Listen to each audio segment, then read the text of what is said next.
Em nome do Pai, do Filho e do Espírito Santo. Amém. Meus queridos irmãos e irmãs, nós retomamos o nosso caminho do tempo ordinário, o tempo comum, nesta 8ª semana do tempo comum, e o evangelho de hoje é o evangelho de São Marcos, em que São Pedro, entusiasmado, olha para Jesus e diz: eis que nós deixamos tudo e te seguimos. Jesus, olhando a generosidade de Pedro, ele diz aquilo que é o caminho dos seus discípulos. Ele diz que quem deixa tudo recebe 100 vezes mais durante essa vida, mas as perseguições e, no mundo futuro, a vida eterna. Agora, vejam, olhando para esse evangelho, o que é que nós vemos na realidade dos fatos? São Pedro aqui, ele fez a sua primeira doação a Jesus, a sua primeira entrega. Ele, de fato, deixando as redes, o seguiu. E São Pedro era casado, né? Provavelmente tinha filhos. E ele, então, certamente de acordo com a sua esposa, que também tornou-se discípula de Jesus, resolve deixar tudo para seguir Jesus, né? Essas coisas que na história da igreja na antiguidade principalmente, foi uma coisa bastante frequente. Ou seja, quando as pessoas se convertiam, muitos casais que viviam a vida matrimonial, uma vez que já tinham seus filhos criados, deixavam tudo. E então o marido ia se entregar e viver o celibato da sua consagração a Deus, e a esposa também viver o celibato na sua consagração a Deus. E provavelmente foi isso que aconteceu com São Pedro, se é que São Pedro era casado. Existem também exegetas e estudiosos que põem em dúvida, põem em xeque esta questão de que São Pedro fosse realmente casado. Mas vamos lá, vamos pegar aquilo como é o que comumente se afirma, que São Pedro tinha uma sogra, que ele era casado. E Jesus então diz que quem deixa tudo por minha causa, né, recebe muito mais no mundo futuro. E São Pedro de fato deixou, e deixou generosamente. A gente não tem por que duvidar, né, das palavras de São Pedro. E inclusive na última ceia, São Pedro vai dizer a Jesus, fazer um protesto de amor e dizer: Jesus, eu irei contigo até a prisão e até a morte. É esta generosidade, né, de São Pedro, que realmente ama Jesus e que realmente quer segui-lo. Só que acontece o seguinte, gente. São Pedro aqui ainda não tinha sido transformado pelo Espírito Santo. E aqui que está a grande diferença que as pessoas não notam. Uma coisa é você dar um passo generoso, inspirado por Deus, sim, mas muito ainda baseado nas suas forças humanas. Outra coisa é você dar um passo movido pelo Espírito Santo através da transformação que o Espírito Santo quer fazer em cada um de nós. Nós celebramos no domingo passado Pentecostes.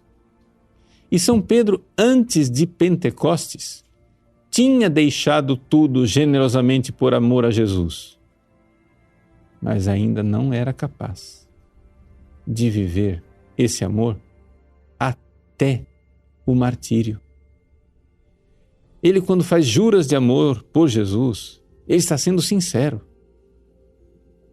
Mas o problema é que ele não está sendo profundo. Porque a profundidade e a fortaleza, essa força interior de nós amarmos Jesus até o martírio, isso só vem com o derramamento do Espírito Santo e com a transformação que Deus quer fazer em nós. Nós católicos, ao contrário dos protestantes, nós cremos que quando o Espírito Santo vem em nós, ele vem não somente para realizar carismas e nos dar dons passageiros, de uma pequena cura aqui ou um milagre ali. O Espírito Santo vem e ele quer nos transformar interiormente. Ele quer fazer de nós pessoas novas, capazes de realizar atos heróicos de santidade e de amor que antes nós não éramos capazes. Vejam, esse Pedro generoso que deixou tudo por Jesus antes de Pentecostes estava lá no cenáculo, fechado, trancafiado, com medo dos judeus. Depois de Pentecostes, ele sai e começa a pregar. E prega para as multidões. E não somente, ele não se detém. Quando os chefes judeus pedem que ele se cale, ele diz: convém antes obedecer a Deus do que aos homens. Depois, ele é levado para a prisão, ele é açoitado e ele sai de lá alegre por ter sofrido pelo nome de Jesus. Vejam a diferença, né, de qualidade de pessoa antes da ação do Espírito Santo. É aquilo que nós vemos na transformação que Deus faz nos seus santos. Esse tipo de transformação que nós vemos na vida de São Pedro, ela só é possível para as pessoas que já alcançaram aquilo que a gente chama em teologia de quinta morada. Ou seja, as pessoas que seguem Jesus vão sendo transformadas interiormente. Né? A primeira transformação a gente chama de primeira morada, depois tem um segundo estágio de transformação, segunda morada, terceira morada.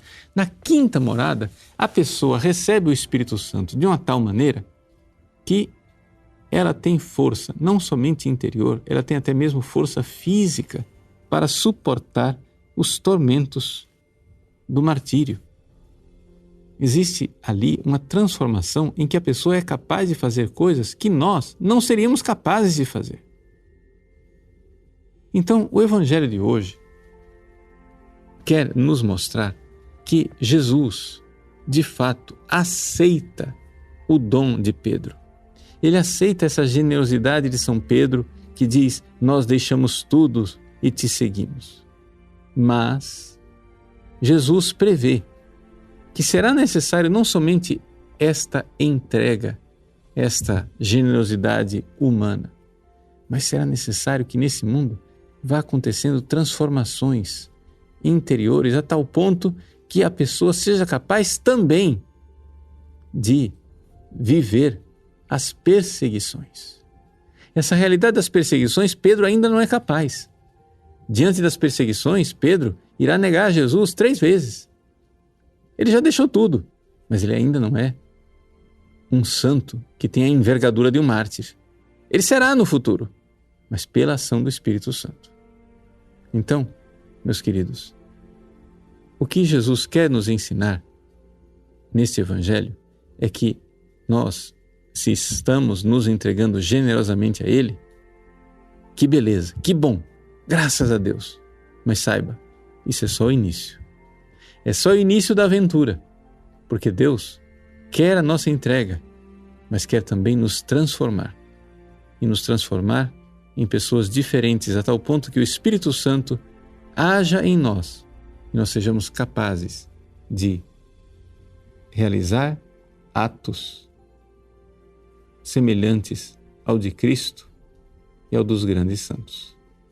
Que Deus nos conceda perseverança na vida de oração, na vida de penitência, na vida de conversão e vamos lá, entusiasticamente, abraçar esse caminho do Espírito Santo que quer nos transformar para que nós possamos dar passos de gigantes, né? Como diz o Salmo na sua tradução da Vulgata, como um gigante, gigas, né? Ad currendam viam, como um herói valoroso no seu caminho de vitória. Deus abençoe você. Em nome do Pai, e do Filho, e do Espírito Santo. Amém.